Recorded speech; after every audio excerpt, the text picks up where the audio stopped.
Assalamualaikum warahmatullahi wabarakatuh. Halo Elin Story Lovers, apa kabar kalian semua? Semoga selalu dalam keadaan sehat, dimudahkan segala urusannya dan dilancarkan rezekinya, serta dijauhkan dari segala musibah, bencana, dan mara bahaya yang ada di dunia ini. Sebelum kita lanjut ke dalam story, jangan lupa subscribe, like, komen, dan share. Dan aktifkan tombol loncengnya agar kalian tidak ketinggalan dengan story-story yang terbaru.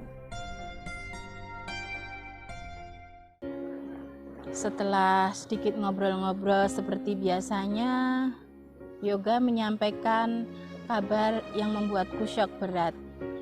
Yoga mengakhiri hubungan kami dengan alasan dia dijodohkan oleh orang tuanya dengan wanita tetangga rumahnya. Open Diary.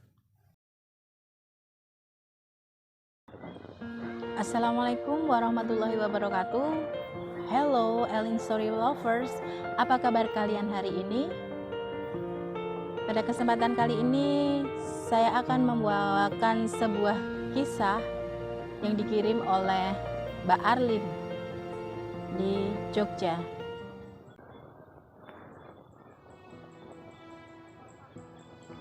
Halo Elin Story Lovers, izinkan aku berbagi kisahku di sini. Sebut saja namaku Arlin. Kisahku ini terjadi sekitar tahun 2005. Saat itu aku masih kuliah di salah satu perguruan tinggi ternama di kota Jogja. Aku berkenalan dengan seorang pemuda lewat sebuah aplikasi internet yang sedang booming saat itu, yaitu Yahoo Messenger. Sebut saja namanya Yoga. Awalnya kami sering ngobrol lewat chat YM, kemudian kita kopi darat. Saat itu Yoga sudah bekerja sebagai PNS di sebuah perguruan tinggi negeri di kota Jogja. Dia masih tinggal dengan orang tuanya di Klaten, Jawa Tengah, sebuah kota yang cukup jauh dari Jogja. Setiap hari dia melaju pulang balik Klaten, Jogja mengendarai sepeda motornya. Tak berapa lama setelah perkenalan, Yoga menyatakan perasaannya padaku bahwa dia suka sama aku. Aku pun sebenarnya suka, tapi gengsi dong kalau harus menyatakan iya saat itu juga. Akhirnya aku bilang pikir-pikir dulu, dan besoknya dia menanyakan lagi apakah aku mau menerima cintanya.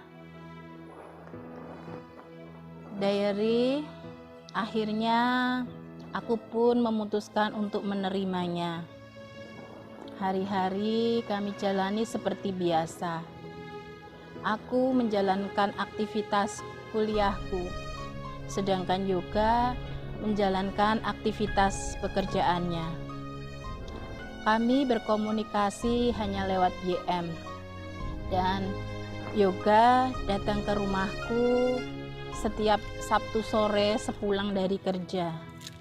Dan sebelum maghrib dia pamit pulang karena takut kemalaman sampai rumah. Sedangkan hari Minggu dia gunakan untuk istirahat di rumah saja.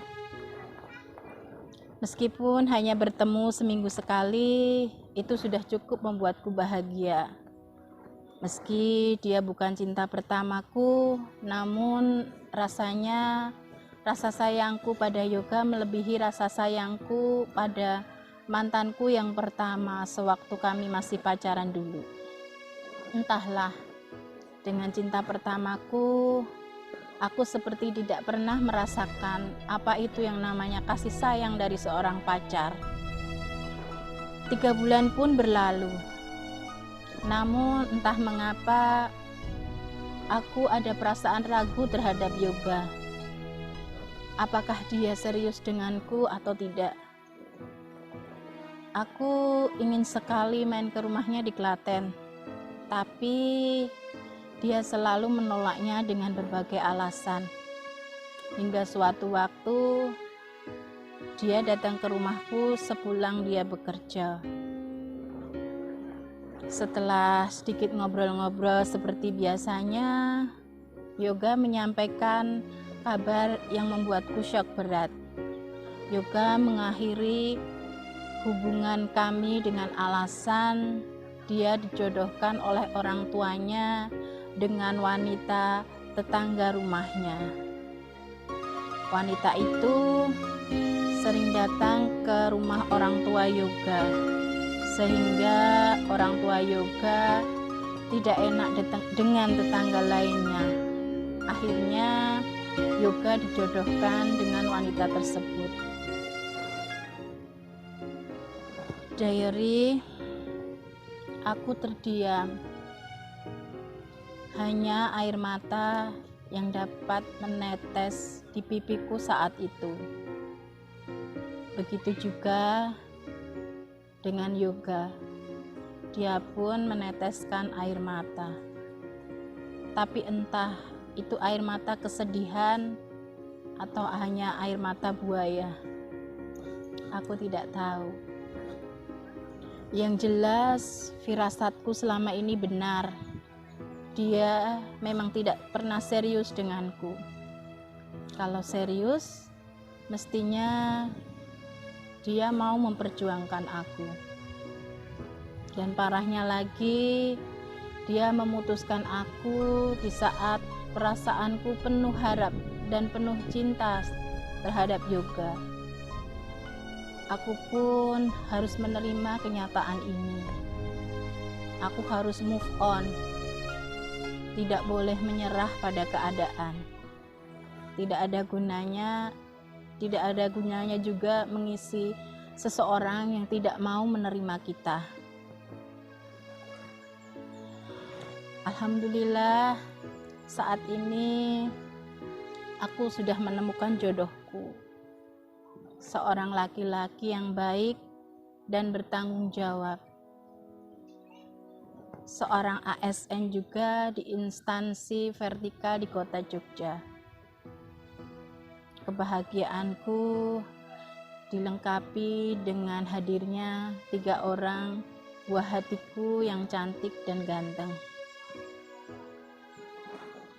Demikian sepenggal kisah perjalanan hidupku yang sampai saat ini tidak bisa aku lupakan.